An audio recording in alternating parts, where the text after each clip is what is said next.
The many people still cheering about Iceland becoming the first country to make it illegal to pay women less than men have clearly never heard of America's Equal Pay Act of 1963. Feminists in America are still claiming that they make 77 cents compared to every dollar that a man makes, but the key here is that there's a controlled wage gap and an uncontrolled wage gap. The uncontrolled wage gap is just the wages of all women compared to the wages of all men. Summarized. Pretty simple, right? What the uncontrolled wage gap doesn't include is the job title, position in the company, education, or experience. You know, the key ingredients to determining success. This is where the women make 77 cents compared to every dollar that a man makes comes into play. The uncontrolled wage gap can contribute nothing to the argument that women make less than men because of sexism argument, because the argument simply isn't factual or true.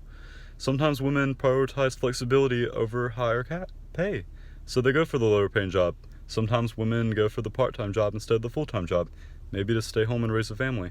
People are paid based on what they produce, not based on gender. If a woman gets an art history degree and compares herself to the wages of a male realtor, of course the man is going to make more. It's about choices.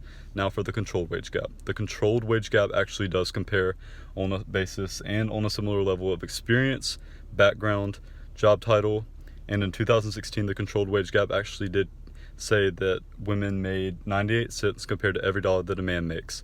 So why do women continue to focus on the uncontrolled wage gap? Because the controlled wage gap does not fit the narrative, and that's the truth. If the 77-cent narrative were true, then firms would cut costs and hire more women instead of men.